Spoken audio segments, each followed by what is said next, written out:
Hello and welcome to the unofficial BSHL Senior Hockey League podcast. Corey, why are you making that face to me? I was I a little was just aggressive like, there. I was like nodding to your unofficial Beausejour Senior Okay, Hockey okay. League podcast. I was a little aggressive there. I don't know. It must be. I must The have lots of hot energy weather. today. It's the hot weather. It's Sunday, August 17th as we record this. Going to go through some of the signings. It's been a lot of signings, so we're recording just to be able to talk a little bit about it. And Corey missed me a lot, so he asked to record I something so you did. can I see me. did. Yeah. You're back to work. How's that going? Really great, eh? Oh, fantastic. It's the final countdown to the start of the season, though. So Yep. You got to put that in your head. It's like 2 months, not even now.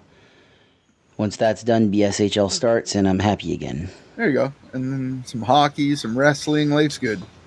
I think the BSHL is hockey, but yes, life is good. This is good.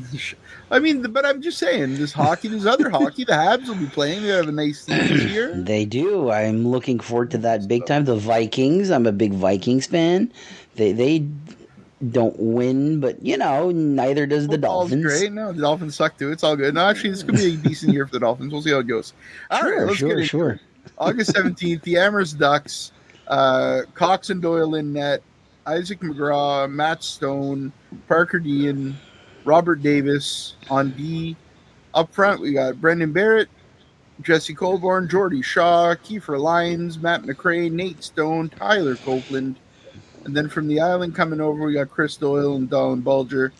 I don't know. The Ducks are starting to take shape a little bit, ready to take flight, you could say. But there's still some holes there. They've got Absolutely. 4 level 2 cards still available, 2 level 1 cards still available. So some signings to come. When you look at that roster, if you're the Ducks, who do you want to sign with those last 2 level 1 cards? Some defense, some forwards. Where do you think you're putting those cards? You can never have enough defense. All right. The defense. The old saying is, defense wins you a cup. I believe that 100%. The Hawks won a cup in 2023 off the back of one of the best defensive core I've seen. The Dalhousie Marauders, same thing. The Mirror Machine North, same with the Northmen. It was great defense. Defense wins you games, wins you cups. I look to the defense. All right, so we're going to head over to Bell Bay now. We've got some announcements from Bell Bay this week. Pretty exciting. So Olivier Perreault gets announced. Michael Joey Levesque gets announced. Michael Joey Levesque from Quebec. Big fighter from what I hear. Dude can drop the gloves and go. So that's very exciting. Then we get into the surprises. Chad Denny coming to Bell Bay from Dalhousie. Definitely a loss for Dalhousie. Big gain. Absolutely. Big gain for Bell Bay. And then, in my opinion, the big coup here, Mathias Savoie. This kid can be a starter in this league for sure. He could. So talented. Happy to see him get the opportunity to start. Definitely going to be missed in Dalhousie, I'm sure. But I'm eager to get to Bell Bay and see this team because I'm starting to see it shape up. I'm like, it's going to be an interesting mix of local guys and some imports, and it's really been fun to see them start to take shape here. Bell Bay to me is almost going into the unknown because any new team in the league in the previous years, well, it might have been a relocation team or things like that. Like Fredericton, for an example, they were the Lumberjacks a few years ago. Let's be serious here. The Ducks, they were the coal miners. The Peninsula was an amalgamation of 2 teams. Bell Bay is like just let's go from scratch, and that's interesting to me because anybody that has no dog in the fight and are coming in and they're like, I want to choose a team that's like I can start from the ground floor and just watch them grow. Bell Bay is a good choice because they're new. I know they've had a team before, but you know what I mean. Yeah. They're the biggest Golden Knights of the BSHL is what you're saying. Exactly. Everybody that I knew that wasn't an NHL fan that became an NHL fan in the last decade, They're all Golden Knights fans. They're all Golden Knights fans. So, that could be that team. Is there going to be growing pains? Absolutely. Without a doubt. Nobody can be the Golden Knights in year one and make it to the finals. Stranger things have happened. Story. Imagine that story. That would be a great story. I'd be all up for it. It's unlikely. Sure. But they still have some people to sign. You never know. That's the beauty about pro sports. You never know. This year with the card system, they can go and get guys from wherever and kind of build that team. Exactly. Let's head over to Bucktouche now. We've got a lot to talk about here. Yes. So I'll go through the level 3 cards, level 2 cards. We have Colette, Dan LeBlanc, Julian LeBlanc, Malcolm Arsenault, Matthew Bassarache, Shane Dueron, Alex Savoie, Alexis Guittard, Jacques Cormier, Josh Bro, Julien Barre, Logan Timmins. And then we get into the level 1 cards, and that's where it gets really interesting with the Bucktouche JCs. So you have Patrice Cormier taking up 3 level 1 cards. He's an experienced NHL guy. It is what it is. Pierre Dudapot, huge new signing. Yeah. Former St. John Sea Dog, won the President's Cup with them, went over, played for Université de Moncton. Some of the people that he's played hockey with that you would have heard of, Nate Beaulieu, John Huberdeau. He played at UDM with Robbie Graham and Luke Williams. Like, this guy's played with some guys that are in the BSHL right now and with some really, really talented players. He's one of the best signings this offseason, in my opinion. Max Boudreau is a level 1 player. Matt Newcomb's a level 1 player. I think Jean Jacob's a level 1 player. And Garrett Clark's a level 1 player. If you're good at math, they have too many level 1 cards right now. Means that somebody's going to have to get cut at some point. That's been definitely the talk. And people have asked that, like, can you just dress 7 level 1s per game but carry 8 or 9? My understanding is no. You have to carry 7 level 1 cards on your team. So they'll have to cut somebody. But when you look at the JCs last year, if I would have had to say their one weakness, which really wasn't a super big weakness, but it was probably their weakness, would have probably been defense. They leaned on Colette a lot, and he's going to stop the puck. It is what it is. Colette sees the puck, Colette stops the puck. Mm-hmm. But if you get a slightly more experienced defense in front of Colette, I don't know, man. This is going to be a hell of a team. It's the number 1 team last year that just got better. This is why I've picked them to win the cup. Spoiler alert for a few weeks from now. But I think the JCs... Corey's a kiss of death, though, so that's probably a bad thing for the JCs. No, I'm not usually... I'm not one for kissing, so... But yeah, I look at the JCs and I see a team that got embarrassed in the semifinals, that have a chip on their shoulder, that have something to prove. I think games against Miramichi are going to be can't miss because they're pissed off. They got eliminated. 2024-2025 was supposed to be the JC's Cup. Every year since the pandemic ended, the number 1 team won the cup. Whether it was the Hawks, whether it was the Marauders, the number 1 team won the cup. Miramichi ended that trend last year. Bucktouche isn't happy about that. These games are going to be can't miss. Bucktouche is just going to make every team pay, I think. The thing I like about Bucktouche's roster when I look at it is a lot of times when you get those high-end players, how committed are they? You get these super great players. They might show up for some games. They're not really buying in when they're on the ice. Patrice Cormier is all in. Patrice Cormier gives us all on the ice. He's chirping, he's hitting, he's doing everything that he can do out there. I love that about them for their leadership. Yep. What a leader. And when he came in, I was like, I wonder how committed he's going to be. Well, the answer is if he's not forced to coach somewhere, he's committed. He's there. Yep. And I respect that. I love that. And I agree. If Cormier is not suspended that last game, maybe it goes the other way. I agree. I think like you touched on something there for a second where it's commitment. And I think for BSHL fans, any team, like any fan of any teams, that's the knock on some of the players is, well, Christ, why isn't he there? Well, let's not forget, these people have real jobs. Mm-hmm. So, you have to balance all that. This isn't the NHL. or this is your income and you're making millions and millions and millions of dollars. You're not.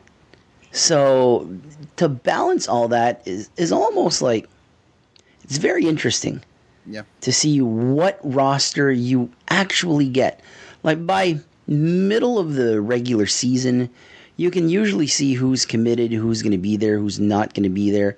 Because I remember a lot of Ducks fans last season being like, why isn't Rene George on the road with them? Like, well, he's got a wife and kids. He's got a job. He can't do all that. He's committed to the home games. And that's fine because Rene George, I believe he retired, right? He's not currently signed anywhere. I'm not going to say that he's retired. I'd love to see him come back. I refuse to ever say that he's done. I love Rene George. But I agree with you. I mean, these guys all have families and lives and jobs. It's hard to make it to every game. But seeing these high-level guys be as committed as they are, it's really impressive to watch. Yep. Dalhousie Marauders got an announcement this morning. So we're going to go from the bottom of my list to the top. Definitely not from the bottom skill-wise to the top, because we're starting with Robert Peltier, and that guy's friggin' lights out on the ice.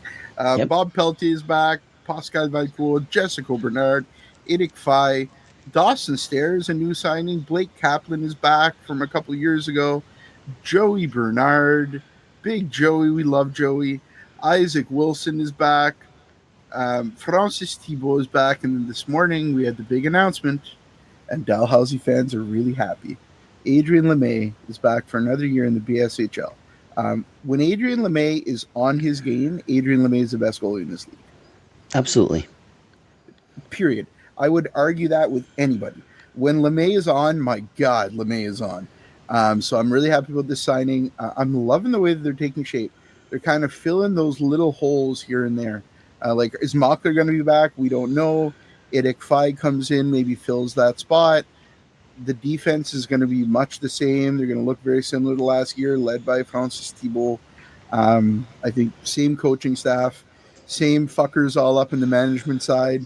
All those same guys that we love so much. I don't know, man. Marauders always hold a special place in my heart for the generosity they gave to us, with all those interviews and supporting us that first year.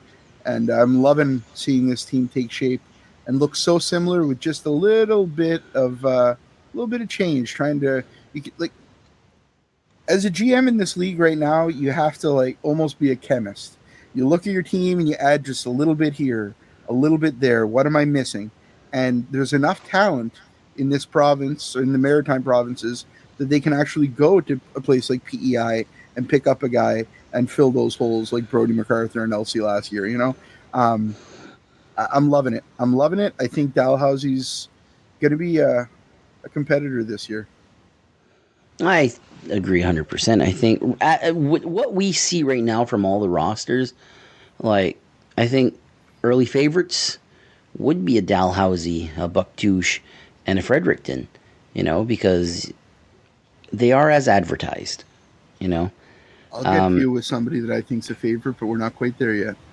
Okay, but yeah, I think Dalhousie always does well.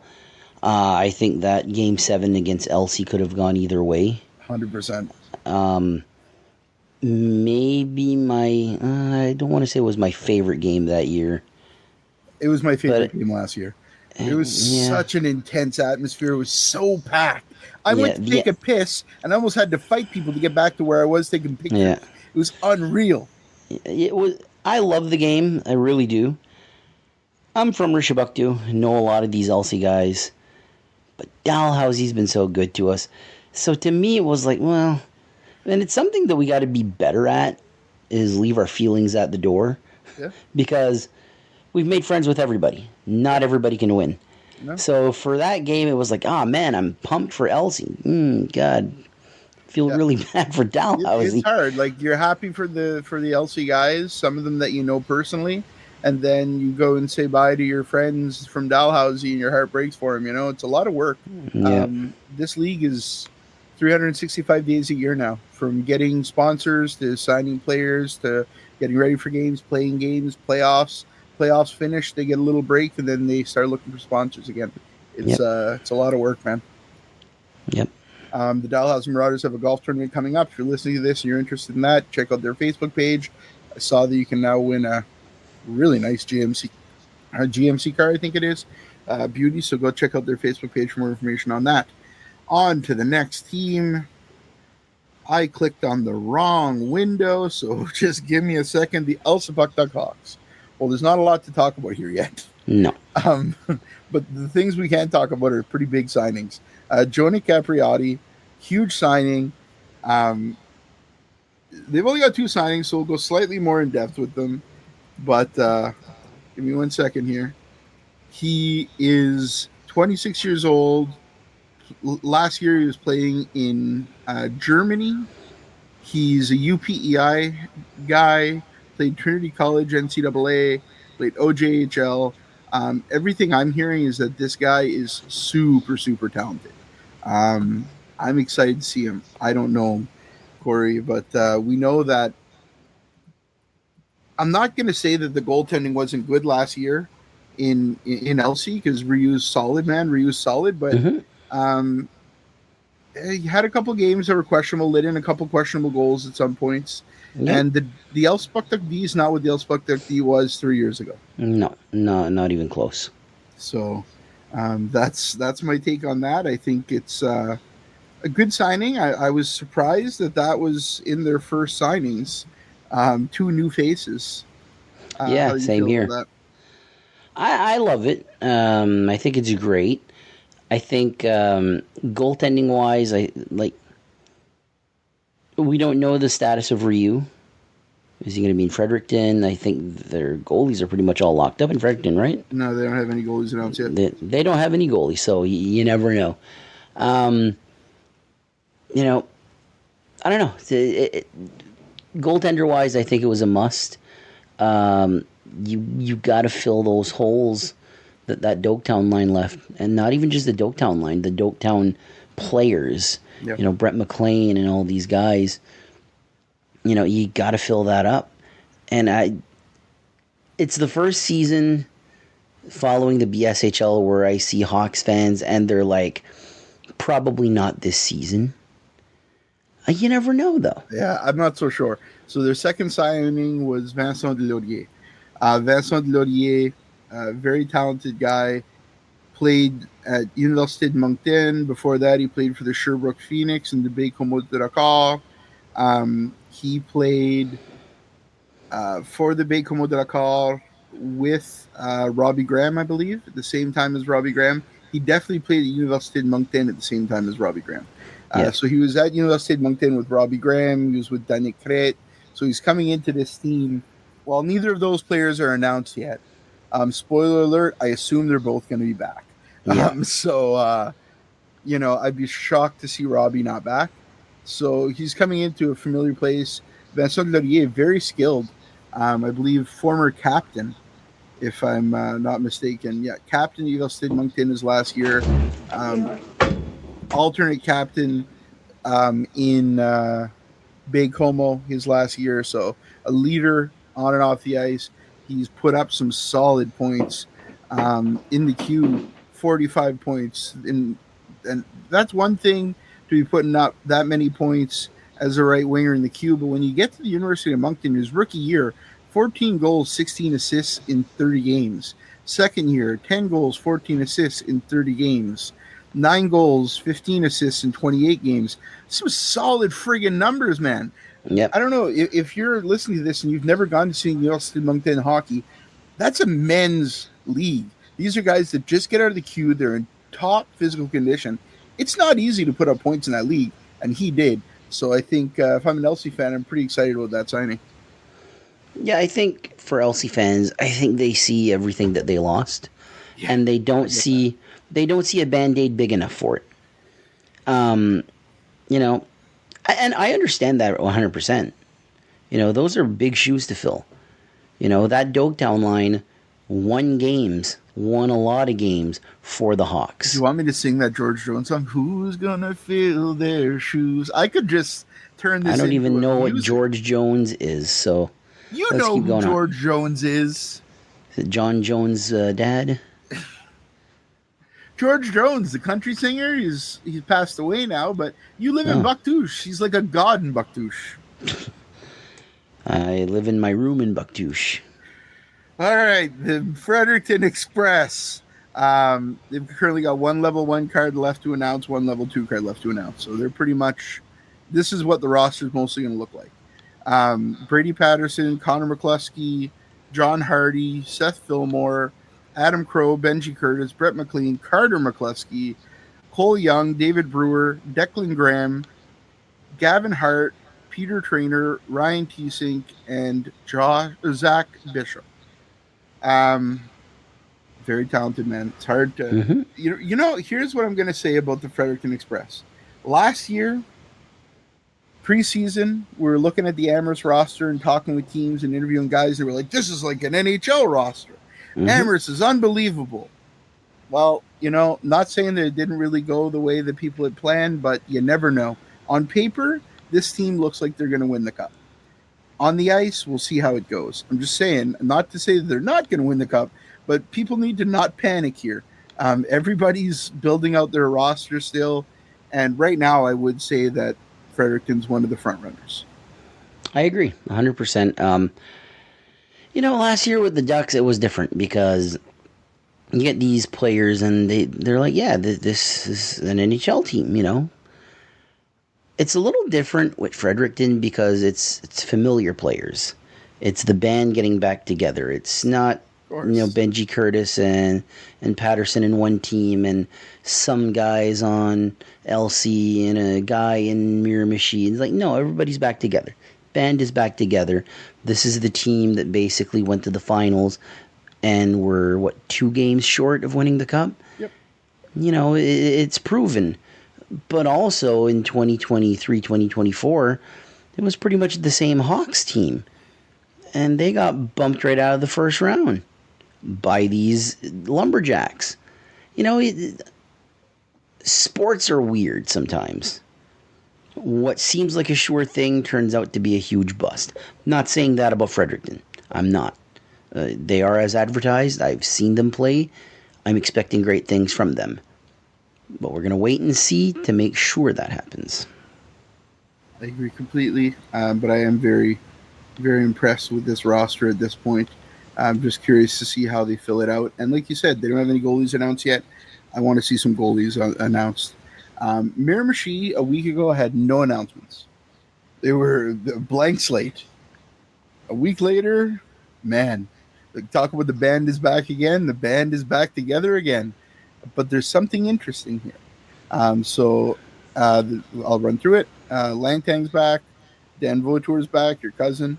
Alex Bernier, Dan Poirier, Matt Lozier, Nolan Allward, Riley McKnight, Will Irvine. They have 6 defensemen right there. Brendan Milson, Bryce Milson, Jared Toole, Josh Russell, Kennedy Gallant, and Chris Keating are all back. So, you know, you can see the lines are starting to form again from last year. Most of the first line's there, most of the second line's there, and most of the third line is there. Here's what's interesting, though. When you talk about that, and again, most of that first line is there, most of that second line is there, they currently have 5 level 1 cards available. You got to assume Brett Young's going to be back to fill out that second line. Brett Young is a level 3 card. Like, these players that they have are freaking way overperforming the cards they have in the level of hockey they played. Yeah. Josh Russell and Kennedy Gallant. Josh Russell's a level 3, Kennedy Gallant's a level 2, and these two guys were superstars. These are part of the reason they won the cup last year. It's unreal, mind-boggling. The performance last year of these guys, when you look at it on paper, I don't know. I love sports for this very reason. It doesn't make sense, and that's why it's great. They've got a lot of cards. They've got things that they can do. Do they go and get a really high level 1 player and use 3 cards on him or 2 cards on him? Do they get two high level 1 cards? Who knows? Only Doug White and David Morrison know. I can't wait to find out. But if I'm a Miramichi fan, I'm really excited because your stars are back. With the exception of John Hardy, you know, this is a team that won you a cup last year, and you've got a ton of space still to fill in with a ton of talent. And some of those guys that are coming back are not taking your level 1 cards. Avery Brennan scored that first goal game 7 in Bucktouche, and in my opinion, he's the reason that Bucktouche won that game, or that Miramichi won that game. He scores that goal. It was as loud as I've ever seen a rink in my life. Like, it was insane, the Miramichi side. And the team felt that. And then they kind of took over. Before that goal, it was kind of back and forth. I give a lot of credit to Avery Brennan for that Game 7 goal and for that win. I don't know, man. This team could be something special once again this year. I feel like Miramichi is going to be underrated the entire year. Since what they are. They always are. Yep, and I feel like they just might. Could they win the cup again? Yes. Yes, they could. 100%. Will they? Remains to be seen. But it's one of these things where the more you underrate these guys, the better they perform. So keep underrating. So the Peninsula, with their announcements, they've got a lot of their team announced as well. So Antoine Landry's back, Anthony Haché, David Basque, David Marcotte, Jean-François Roussel is back from Dalhousie a couple of years ago. Joël Leboutillier is back. Marc-Antoine Mazerolle, Marc-Antoine Robichaud, Frédéric Landry, Jacob Duguay, Jean-Samuel Lagacé, Justin Hébert, Justin David, a big pickup from the Miramichi Timberwolves, Jérémy Duguay, Miguel Brideau, Nicolas Hébert, and then their latest announcement, big one, a guy that I had heard rumors that he wasn't coming back. Luke Williams is back. I was so happy to see Luke Williams back. I know, me too. I love that guy. He's such a nice guy. He was that little spark in the peninsula. It wasn't a good season, but when you saw Luke Williams on the ice, you were like, I can see this team having a chance. I think, what did he have, 4 or 5 goals that game against Amherst? I don't remember. I know he was like in the running the entire year for like the goals. Like, he had the most goals, and I forget who ended up getting the most goals. I think he just fell underneath, but he was still like top 3. Like, he just put the puck in the back of the net, and that's all you can ask for him.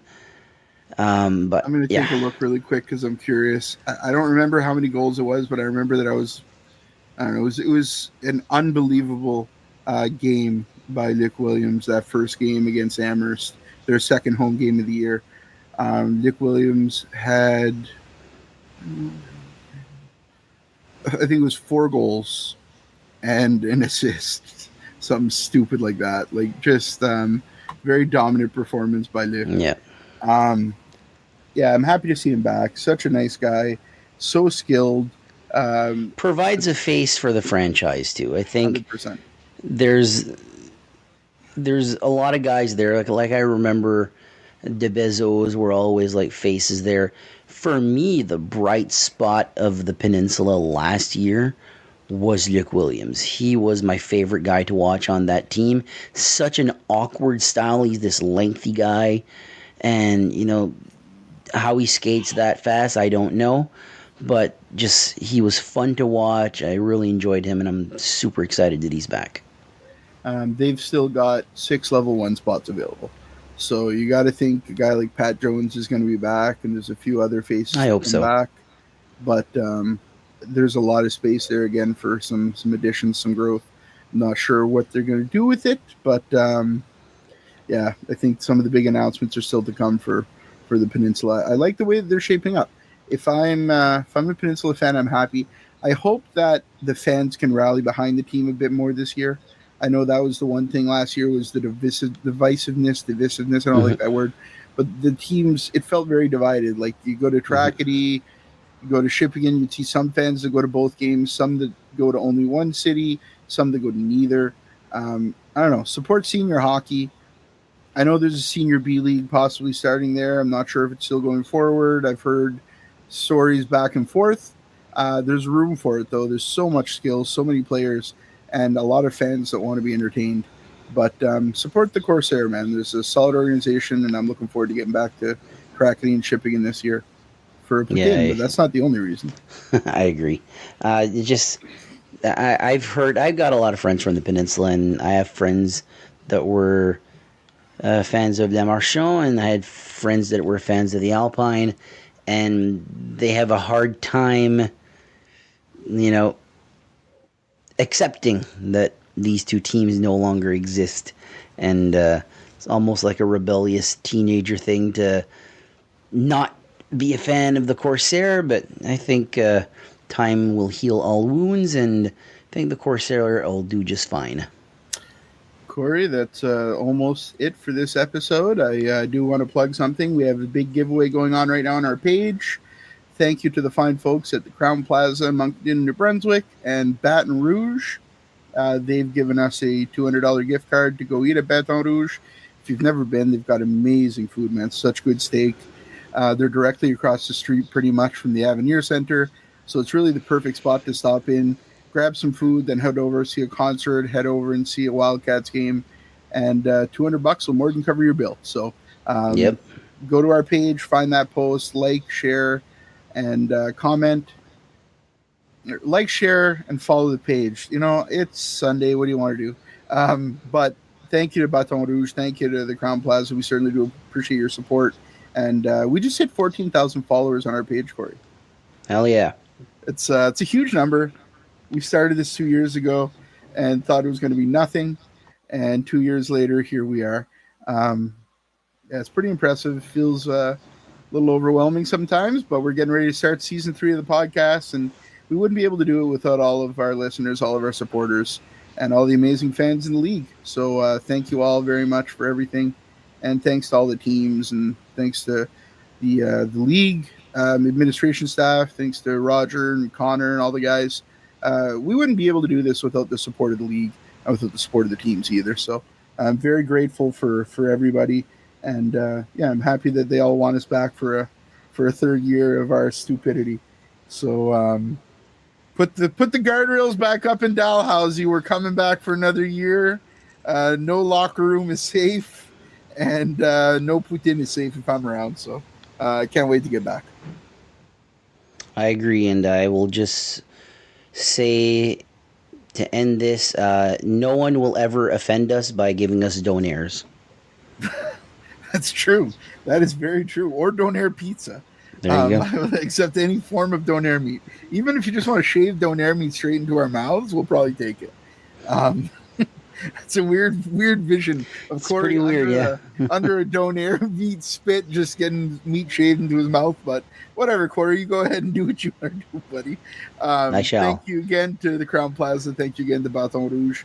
Go support them. Follow their pages as well. And check them out when you're in the greater Moncton area, because we sure will. So, Corey, thanks for being here. That's all the announcements we have for today. This is a little impromptu mid-August episode, but we hope you enjoyed it. Corey, thank you for being here. Merci beaucoup. Ah oui, happy Acadian Day a couple days late to all of our Acadian friends. On vous aime beaucoup, puis on se voit bientôt. You're going to say something? You got nothing? I just took a breath. All right, well, thanks for being here, and we'll see you soon. Take care.